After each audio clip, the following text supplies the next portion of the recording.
Hello same three students, আমি জানি যে সেম থ্রিতে তোমরা ইংলিশে কিন্তু খুব ভালো স্কোর করতে চলেছো, কারণ অলরেডি তোমরা প্রচুর কোয়েশ্চেন অ্যান্সার সলভ করে ফেলেছো এবং তোমরা অনেকটাই কিন্তু প্রিপেয়ার্ড। তো দেখো, শেষ মোমেন্টে কয়েকটা ছোটোখাটো টিপস খুব ছোট্ট একটা ভিডিওর মাধ্যমে তোমাদেরকে আমি বলে দিচ্ছি, যাতে তোমরা পুরোপুরিভাবে 40 আউট অফ 40 পেয়ে যেতে পারো। দেখো, কয়েকটা জিনিস মাথায় রাখবে এবং সিনসিয়ারিটির সাথে এই কয়েকটা জিনিস যদি তোমরা করে যাও, তোমরা কিন্তু ফুল মার্কস পেয়ে যাবে। প্রথম কথা হচ্ছে, তোমাদেরকে বারবার করে যেটা আমি বলেছিলাম যে টেক্সট বুকটা খুব ভালো করে পড়ে যাও। এই টেক্সট বুকটা পড়ে গেলে কি হবে, তোমরা এমসিকিউ তো পারছোই, তার সাথে সাথে তোমরা যে ইনফরমেটিভ যে জায়গাগুলো রয়েছে, যেটা ধরো আমাদের দ্য বেটে রয়েছে কিংবা রাইডার্স টু দ্য সিতে রয়েছে, এইখান থেকে টেক্সট বুকটা যদি রিডিং পড়ে যায়, যতই এমসিকিউ প্র্যাকটিস করে যাই না কেন, ইনফরমেটিভ যে জায়গাগুলো,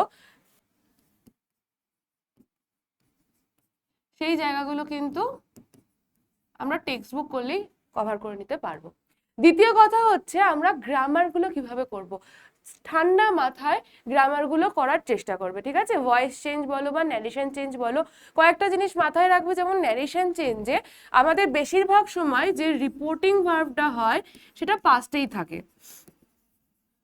এবার রিপোর্টিং ভার্ব যদি পাস্টে থাকে বা সিম্পল পাস্ট টেন্সে থাকে, তাহলে যে রিপোর্টেড ভার্বটা হবে সেটা কিভাবে চেঞ্জ হবে।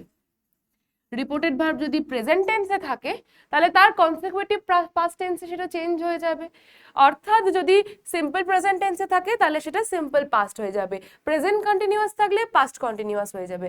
কিন্তু দুটোই যদি পাস্ট টেন্সে থাকে, অর্থাৎ রিপোর্টিং ভার্ব যদি এইভাবে দেওয়া থাকে, সেড টু এইভাবে দেওয়া থাকে, তাহলে এই রিপোর্টেড ভার্বটাও যদি, মানে কোটেশনের মধ্যেকার ভার্বটাও যদি পাস্ট টেন্সে থাকে, তাহলে এই জায়গাতে কিভাবে পরিবর্তিত হবে, সিম্পল পাস্ট হয়ে যাবে পাস্ট পারফেক্ট, আচ্ছা পাস্ট কন্টিনিউয়াস হয়ে যাবে পাস্ট পারফেক্ট কন্টিনিউয়াস। এবং পাস্ট পারফেক্ট আর পাস্ট পারফেক্ট কন্টিনিউয়াসের ক্ষেত্রে কোনো রকম কোনো চেঞ্জ হয় না। এই দুটো জিনিস মাথায় রাখো, ন্যারেশন চেঞ্জ আর ভয়েস চেঞ্জে কোনো সমস্যা হবে না। সব থেকে বেশি যে জিনিসটা মাথায় রাখবে সেটা হচ্ছে, এরার কারেকশন নিয়ে এত ভয় পাওয়ার কোনো প্রয়োজন নেই। আমি তোমাদেরকে এর আগেও বলেছি যে এরার কারেকশনের ক্ষেত্রে সব থেকে সিম্পলেস্ট ওয়ে হলো, যদি আমরা টেক্সট বুকটা খুব ভালো করে পড়ে গিয়ে থাকি, তাহলে বইয়ের লাইন, পার্টিকুলার বইয়ের লাইনটা মনে গেঁথে থাকবে। তো সেই সময় তোমরা যখনই একটা অদ্ভুত লাইন দেখবে, যে লাইনটা তোমরা পড়োনি, তোমাদের মাথায় স্ট্রাইক করে যাবে, আরে না, এই অপশনটা সঠিক উত্তর হবে। তো এরার কারেকশন করার জন্য আমাদের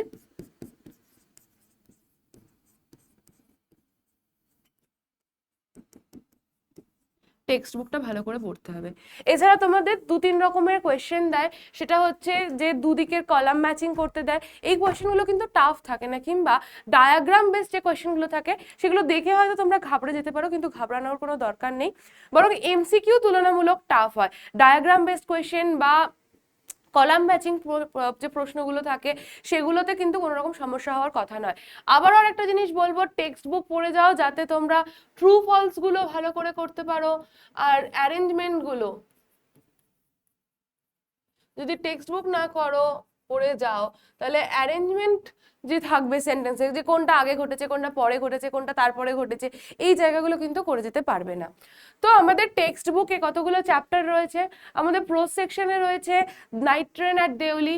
নাইট ট্রেন অ্যাট দেউলিতে দেউলি দেহরা থেকে কতটা দূরে অবস্থিত ছিল, কোন সময় ট্রেনটি আসতো, এই জায়গাগুলো ভীষণ ইম্পর্টেন্ট, ঠিক আছে? এগুলো মাথায় রেখো। কিংবা ন্যারেটারের বয়স কত ছিল, ন্যারেটার কোথায় কলেজে পড়তেন, দিল্লিতে কলেজে পড়তেন, এই জায়গাগুলো ভীষণ ইম্পর্টেন্ট। নেক্সট আসছি আমি স্ট্রং রুটসে। স্ট্রং রুটসের ক্ষেত্রে আমি বলবো যে তোমরা চেষ্টা করো যে প্রথম পার্টটুকু খুব ভালো করে পড়ে যেতে, কারণ স্পিরিচুয়ালিটির দিকগুলো তোমাদের একটু একটু অসুবিধা হয়, আমি মানছি, কিন্তু চেষ্টা করবে যে প্রথম পার্টটুকু, যে রামেশ্বরম টেম্পল কতখানি দূরে ছিল ওনাদের বাড়ি থেকে, কিংবা উইংস অফ ফায়ার থেকে নেওয়া হয়েছে এই স্ট্রং রুটস পোর্শনটা, ফার্স্ট চ্যাপ্টার এটা। এটাতে চাইল্ডহুড আর স্পিরিচুয়ালিটির যে পোর্শনটা কভার আপ করা হয়েছে, এটা জেনে রেখো। এবং এটি লিখেছেন এপিজে আব্দুল কালামের অটোবায়োগ্রাফিতে। এপিজে আব্দুল কালামের সাথে সাথে আরেকজন সহ রাইটার ছিলেন অরুণ তিওয়ারি। এই যে জায়গাগুলো, যেগুলো তোমাদেরকে বারবার করে ক্লাসে কিংবা ম্যারাথনেও বলেছিলাম, যে এই জায়গাগুলো কিন্তু মাথায় রাখবে। এই জায়গাগুলো যদি মাথায় না রাখো, এই যে কোয়েশ্চেনগুলো একটু টেক্সটের বাইরের কোয়েশ্চেন, এগুলোতে কিন্তু ফেসে যেতে পারো। আচ্ছা, এবারে আসছি দ্য বেটে। দ্য বেট ঠিক আছে, এটি কে লিখেছেন এবং কোন সময় হয়েছিল বেডটি, কবে থেকে কবে অবধি তার ডিউরেশন ছিল, 15 ইয়ার্সের যে টাইম স্প্যানটা, প্রতিটা ইয়ারে মানে ফার্স্ট 6 ইয়ারে উনি কি কি নলেজ গেইন করেছিলেন লয়ার, প্রতিটা জিনিস এই জায়গাগুলো কিন্তু ইম্পর্টেন্ট। ঠিক আছে, এই ইনফরমেটিভ জায়গাগুলোর জন্যই আমি বারবার করে বলছি যে টেক্সট বুকটা যদি ভালো করে পড়ে যাও তাহলে কিন্তু কোনো সমস্যা হবে না। এবারে আমি আসছি পোয়েম সেকশনে। দেখো পোয়েম সেকশনের ক্ষেত্রে, পোয়েমের ক্ষেত্রে এগুলো তো আমি বুঝলাম যে প্রোজে আমি বলছি, সরি আমার একটু ঠান্ডা লেগে রয়েছে, তোমরা জানো নিশ্চয়ই, তো একটু ভয়েসে প্রবলেম হচ্ছে। এবার পোয়েম সেকশনের ক্ষেত্রে আমি তোমাদেরকে যেটা বলবো যে আমাদের দুটো পোয়েম রয়েছে, আওয়ার ক্যাসোলিনা ট্রি আর ইউলিসিস। এই দুটো পোয়েমের ক্ষেত্রে শুধুমাত্র টেক্সট পড়ে গেলে হবে না, এক্ষেত্রে আমাদেরকে কি করতে হবে, এই দুটো পোয়েমের জন্য পোয়েমের এক্সপ্ল্যানেশনের প্রয়োজন, যেগুলো ক্লাসে বলে দিয়েছি, এক্সপ্লেন করে দিয়েছি, সেই নোটসগুলো দেখো, এবং দরকার পড়লে তোমরা পোয়েমের বঙ্গানুবাদটা ভালো করে দেখে যেও। ঠিক আছে, পোয়েমের এক্সপ্ল্যানেশনের সাথে সাথে ব্যাকগ্রাউন্ড, বিশেষ করে ইউলিসিসের ব্যাকগ্রাউন্ড ভীষণ ইম্পর্টেন্ট। আর একটা জিনিস ইম্পর্টেন্ট যেটা শুধুমাত্র পোয়েমটা পড়ে গেলে হবে না, টেক্সট পড়ে গেলে হবে না, সেটা হচ্ছে poetic devices. Poetic devices identify করতে দেবে, তো এই জায়গাটা একটু দেখে যেও।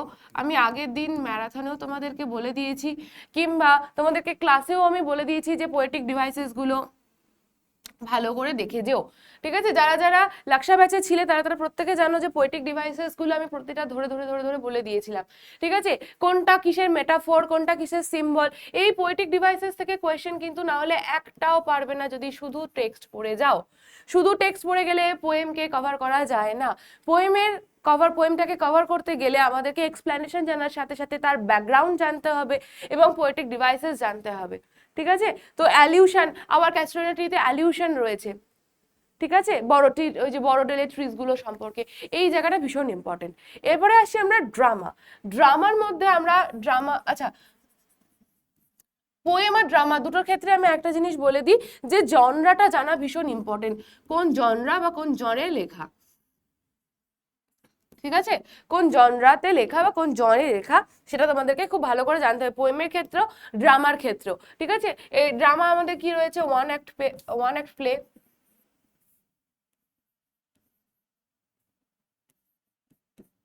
এটা কোন জনরার মধ্যে পড়ছে, এটা একটা ট্র্যাজেডি, কবে এটা প্রথম পারফর্ম করা হয়েছিল, এগুলো কিন্তু শুধুমাত্র টেক্সট পড়ে গেলে হবে না, এগুলো টেক্সটের বাইরের ইনফরমেশন। ঠিক আছে, কবে পাবলিশ করা হয়েছিল, কবে প্রথম এই ড্রামাটা প্লে করা হয়েছিল, এই যে ড্রামাটা লিখেছেন জেএমসি, যিনি কোথাকার অধিবাসী ছিলেন, ঠিক আছে, আরান আইল্যান্ড কোথায় অবস্থিত, তো জিওগ্রাফিটা জানাটাও খুব ইম্পর্টেন্ট, যেটা আমি তোমাদেরকে ক্লাসে ম্যাপ থেকে স্ক্রিনশট নিয়ে মানে ম্যাপ দেখিয়ে দেখিয়ে বুঝিয়েছিলাম যে ডনেগাল কোথায় অবস্থিত, কানেমরা কোথায় অবস্থিত।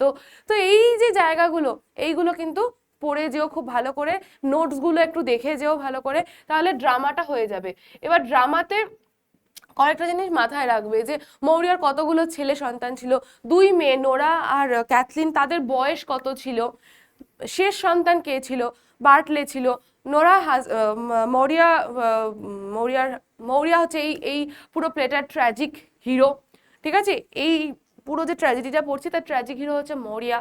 তো এইভাবে আমরা পড়বো। ঠিক আছে, তো এই যে পোয়েটিক ডিভাইসেস গুলো আর সিম্বলিক্যাল অর্থগুলো, ব্রাইট ডারার যে সিম্বলিজম রয়েছে, সেই সমস্ত কিছু কিন্তু আমরা পড়ে যাব। ঠিক আছে, তা না হলে কিন্তু আমরা এই 40তে আমরা কিন্তু মার্কস করতে পারবো না। কেন, মার্কস আমরা পেয়ে যাব 32 34 এরকম পেয়ে যাবো, কিন্তু 40তে 40 পেতে গেলে আমাদেরকে কিন্তু এই জায়গাগুলো কভার করে না গেলে আমরা কিন্তু 40তে 40 পাবো না। আই হোপ খুব ভালো কোয়েশ্চেন পেপার হবে, যে কোয়েশ্চেন পেপারটা তোমাদেরকে ইজিলি মানে কভার করে নিতে পারবে এবং খুব তাড়াতাড়ি এক্সাম দিয়ে দিতে পারবে।